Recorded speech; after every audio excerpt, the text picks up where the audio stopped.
Welcome to Larry King Live. Tonight, a former Wall Street Journal reporter convicted of an insider trading scam, and the outrageous rock musician Frank Zappa.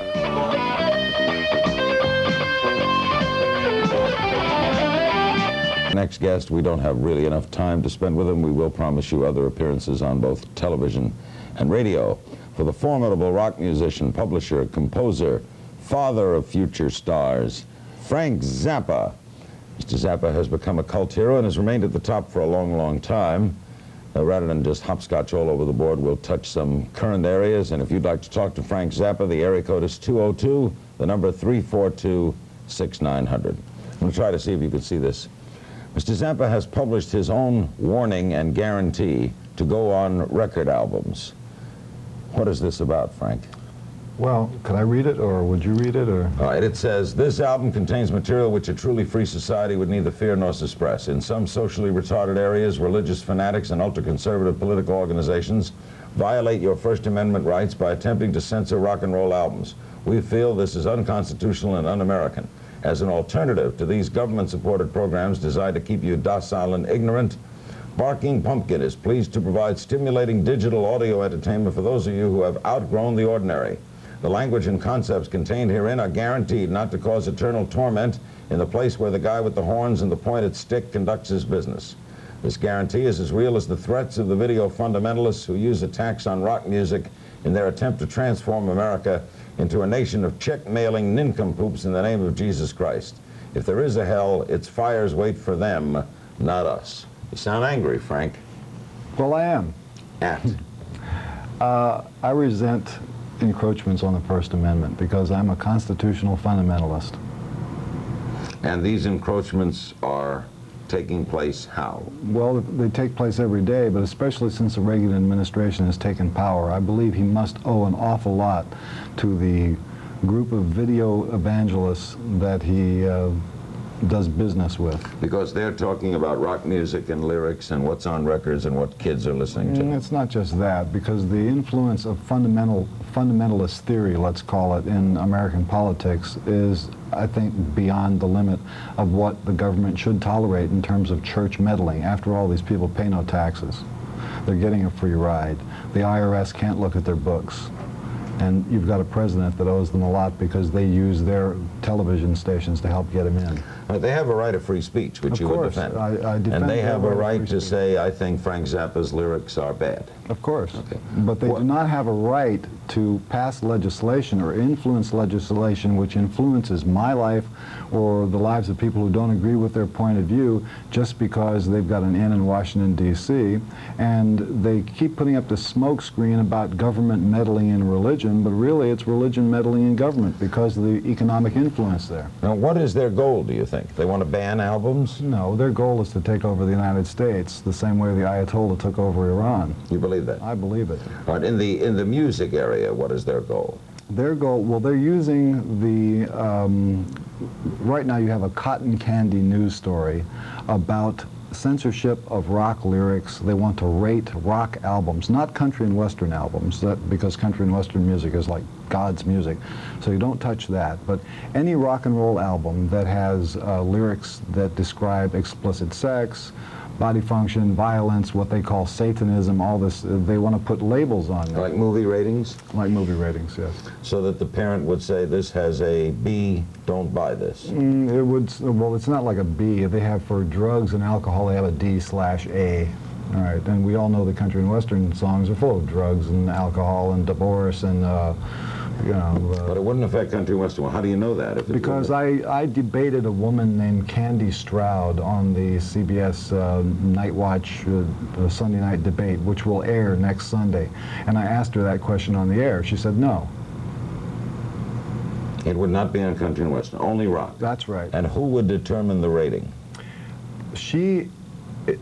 I don't know what the relationship is between Candy Stroud, Tipper Gore, and Baker. I don't know whether they're friends, they're organized together, but just in what she told me from her point of view, she wanted the record companies to voluntarily comply with this list of demands. As the movie industry does. That's voluntary. That rating is no law. The movie industry puts a rating on movies. You don't have to submit a movie for it. Correct, but see, here's the problem with the voluntary submission. In submitting to pressure from a Christian organization, they have a right to their religion, they have a right to their point of view, but they do not have a right to control the world, okay? I don't think anybody's got the right to do that. Now, that's what's up their sleeve. By submitting to the voluntary rating thing, you validate their point of view, because their point of view is sex is sin. References to sex is sinful. Children should not know how biology really works. Children should not know about certain sexual practices. Children should not hear this. Children should not hear that. Okay? I don't think that the record industry is correct, because certain steps have already been taken by some people in the record industry to agree with part of their program. I read that in Variety today, that Gordikoff, representing a number of labels, has said we will rate, put stickers on certain things, and denied some of their other requests. But you shouldn't cave in at all. Never bend over for a Christian. You know, when somebody says, if you'll just do this for us, think of what the ramification is. That's the foot in the door. This snake oil salesman is going to come in there and tell you to move your furniture around. Don't you think, for example, the movie ratings are a good idea? Would you want your 12-year-old to see blood, gore, and violence, and when you see an R and they don't let them in, isn't that pretty good thinking of an adult society for their children? Well, think about it without barring the picture from being shown. Okay, think about it this way. We live in Los Angeles. There are many cable stations they can watch, and the variety of types of things that you can see, including sometimes 7 channels of religion in Los Angeles. It's a very good variety of stuff, and they watch it all. Of course, they have their favorites. I have 4 children, and they all have different things they like to watch. You know what I tell them not to watch? Don't watch a television show with a phone number at the bottom of the screen. Or if you see a man in a brown suit smiling too much, that's always dangerous. You don't like religious people very much. No, I do like religious people, but I say, if you think about what the Bible says, when Jesus got very angry when he found people doing business in the temple, and that's what you've got. Just because a man can afford his own television station and thinks that because if he calls his business a religion, he will not be taxed, the IRS can't look at his books, and he can exert all this political influence and then use the money to buy more television equipment, you know, he becomes his own little government. I don't like that. Similar to the past interview, Frank, forgetting the legalistics. Okay. The First Amendment's pretty clear. Yeah. We can't suppress language. Why would you, for example, if I came out with a record that said, let's go out and kill cops, let's go out and rob banks, you might say that's in pretty poor taste, and that's purporting an illegal act, and while I have a right to say it, you can question my ethical values in promoting a rock record to kids, telling them to rob banks. Why would you have a rock record that says, let's sniff coke? Well, I mean, why ethically would you do that? Well, let me explain to you one thing about the rock and roll business. See, I do not speak for the rock and roll industry. I'm not asking you. Okay, and I wouldn't, and they wouldn't want me to, because I don't agree with their practices.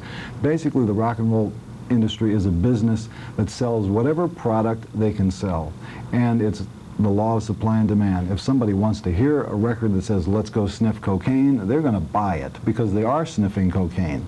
How do you feel about that, though? I don't like it. I'm not consuming it. You know, I think that it's not for me, but I wouldn't deny somebody else the right to hear it.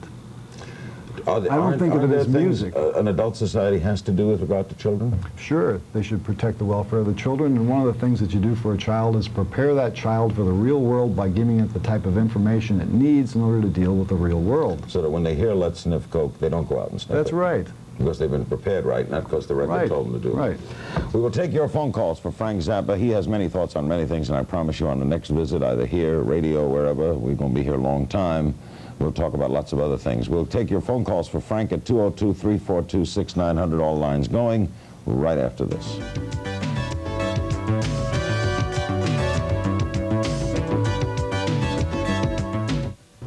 We're ready to go to your phone calls for Frank Star, for rock star, Frank Star Rock Zappa. And by the way, if you want to get more information, you can call Mr. Zappa and his organization at 818-PUMPKIN. Just 818-PUMPKIN. We go to Lansing, Michigan. Hello. Hello. I would like to ask Mr. Zappa. I've been listening to his music for about 20 years, and I feel, well, in all of his music, he's always been anti-drug, anti-alcohol, anti-stupidity, And I wonder, does he feel that he's misunderstood by the American public in general? And does he feel if his music wasn't quite so eccentric that he might be better accepted? Frank? Well, the problem about acceptance is this. In order for somebody to accept it, they have to hear it. And I heard something when I did that CBS show Sunday night that amazed me. Which was? A disc jockey named Surf from Washington was one of the people in the audience who got up and made a statement. And he mentioned, just in passing, and nobody's eyebrows went up and down, that during the 60s, while he was a disc jockey, Spiro Agnew had a blacklist of groups that were not to be allowed to be played on the radio. And he said, as a disc jockey, he didn't know for sure whether he was allowed to play Frank Zappa. And I thought, this is very strange. And today, when I was in New York doing... I never heard of that. Okay, well, listen, I did another radio show in New York today, WNEW, with Dave Herman. And I mentioned the same thing. His head started going like this. I said, you know about this blacklist? He said, yeah, sure I do. I said, would you testify to it? He said, yes, I would. He said, as a matter of fact, I played some of those records and the IRS hounded me for 6 years afterwards. West Haven, Connecticut, for Frank Zappa. Hello. Hello, Frank. Hi. I've enjoyed your music for many years, and I'd like to ask you about this rating system. Don't you think that maybe if they had the rating system, your albums would probably sell better because they'd probably be rated X? Well, I don't think my albums would be rated X because a lot of the things that I put on the album are purely instrumental. And so what are you going to rate for that? Is somebody going to decide? Well, let me tell you something about that. Did you know that for years, the trombone glissando was thought of as lewd and vulgar, and you could not include it in a classical composition until Schoenberg did in the early part of this century and got horrible reviews because he had a trombone going like that. That is censorship. New York City with Frank Zappa. Hello. Hi, I'd just like to ask Frank, I think it would be wonderful. Has he thought about running for public office? Well, yes, So I have. far, three for three, they love you, Frank. Yeah, okay, well, I've thought about it, but you know, if you run for a public office, you want to be able to achieve something, and I think that the climate in Washington right now, if you came here to try and do something, it's so corrupt. I mean, people are lying so much. You know, a single person, you can't really do anything because the name of the game is politics. It's like show business. There's no statesmanship involved in it. People will say and do anything to get votes, and they spend the time in office planning for the next time somebody votes for them. But aren't you also part of the commercialism of it, Frank? No, I'm not. Wait, well, we got a T-shirt here that says the same thing the warning guarantee says. Yeah? The T-shirt. Now, Okay. isn't that commercialism? No, it's not at all. It's just making a statement. That's a statement. And a person, if you agree with a statement, you can wear the shirt. Jackson, Mississippi with Frank Zappa. Hello. Hi, Larry, I watch your show all the time, and Frank, I've been listening to your music since probably birth, but I have a question for Frank. Frank, what do you think about this lawsuit filed against you by the former members of the Mothers of Invention, and would you ever consider reuniting the members of the group since the early 60s up until now and maybe doing a benefit for the starving masses? Well, first of all, the first I ever heard about a lawsuit against me from the Mothers of Invention was on CNN, because this law... First with everything. Okay, and then somebody called me from CNN and asked me about it, and they had never served me with any papers. Have you since been served? Oh yes, we've been served, but we've also taken their depositions and come up with some very interesting things. The suit is connected to people who are not the Mothers of Invention. There are two other people behind this suit.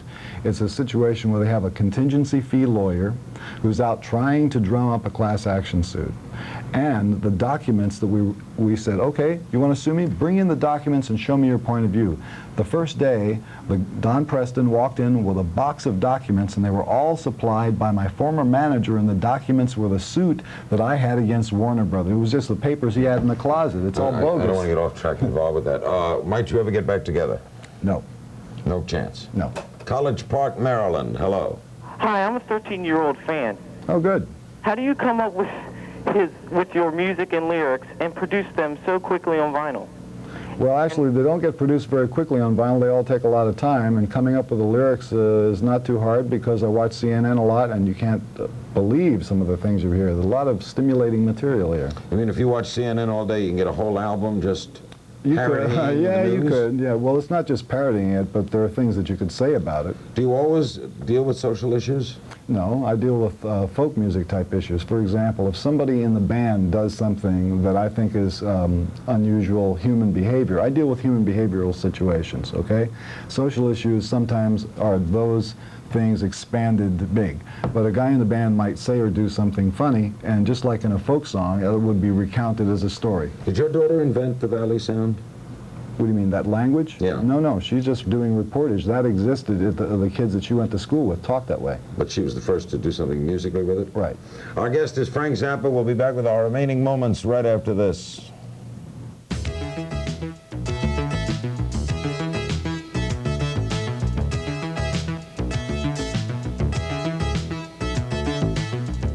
This is Larry King Live, Somerville, New Jersey. Hello. Hi, how you doing, Frank? Hi, how you doing? I heard you today on WNBC Radio today on AM, and I'm not too familiar with your music at all, but I really respected what you had to say about certain things concerning Live Aid and et cetera. I was wondering about this labeling topic you had. Are you trying to combat at all certain organizations, religious organizations, or attempting to fight these convictions from the government? And if so, do you think you can fight through all the bureaucratic garbage that one necessarily has to put up with when talking about certain things like that? You going to win or going to lose? Well, it's not a question of win or lose, because I understand they're going to have hearings. The Goldwater Committee is having hearings in September, and I'm going to testify, and I don't know whether a person can win a situation like that, but if you don't stand up and say something, you got to. Yakima, Washington. Hello. Yes, Mr. Zappa? Yeah. Yes, I have one question for you. I believe that 14 or 15 years ago you did a live album with John Lennon. Yes. And I would just like to know, what did you think of the man and his talent and what he did with music? Okay. Okay, I thought John Lennon was a very nice person. What about his talent? As far as his talent goes, I was never a Beatles fan. You weren't? No, I wasn't. I can name you 3 Beatles songs I enjoyed: Paperback Writer, Strawberry Fields Forever, and I Am the Walrus. The rest of them I didn't like that much. But you liked him as a person? Yeah, he was a nice guy. Good musician? Yeah. Ann Arbor, Michigan. Hello. Hi, Frank. I just want to compliment you on the job you're doing. I think it's great that someone's standing up to these people. And the question I want to ask you is, I saw Tipper Gore on PBS Late Night America, and she went on naming all these groups and giving them all free publicity. What's the point? Why don't we talk about the people who are doing something good instead of shelling out all this free publicity? And don't run for public office. You don't have to lower yourself. Yeah, thank you very much for that. Well, let me make a comment about the, giving the people free publicity. On the show, which will air on Sunday night on CBS, the debate that I had with this other representative of their cause, she, for an hour, recited the lyrics to every song that talked about masturbation, giving head at gunpoint, all this kind of stuff, without publishing clearance from the groups in question, which I don't think is very fair. I mean, she mentioned the lyrics, you didn't. I never mentioned any lyrics at all. She was reading them word for word. Seattle, Washington. Hello. Hi, I read an article, Frank, once where you said that you thought of yourself as a composer who just happened to play the guitar. I thought that was pretty insightful. A few questions. What is the cat saying to the pumpkin on your record labels? Are you going to release any music on compact disc? And maybe Baby Snakes on a video cassette? Okay, you want to run through them. Okay, Baby Snakes is available now on video cassette. Call 818-PUMPKIN. There is one CD available now. It's on Angel. It's Pierre Boulez conducts Frank Zappa, and the name of the album is The Perfect Stranger. And I forgot what the other question was. Okay, last call. We go to Baltimore. Hello. Hello. Frank. Yeah. Imagine that the Pentagon took 1/3 of 1% of their budget and bought ABC TV. Where would that place us in relation to your music and the world of civil rights and freedom and what does that mean? Rights and pardon? What does that question mean, sir? This is a baffling concept. Well, imagine that the Pentagon buys ABC. Then what? ABC TV, right? Yeah. Right. Where would that place us in this realm of post Third Reich? They probably run fourth behind the Independents. I don't think the programming would be very interesting. The Cap Weinberger show Sunday nights would be a smash. I don't think that could miss with the dancing and everything. Not many people know that Cap can dance. Frank will do it again. Thanks, Larry. Frank Zappa, earlier Foster Winans. Tomorrow night, Mike Farrell and maybe another surprise. Stay tuned for Don Farmer and Chris Curl. Up to the Minute Sports, an hour and a half from now. We'll see you on the radio later talking about prison reform. This is Larry King for the whole gang here at CNN in Washington. We thank you for joining us, and we bid you a pleasant good evening.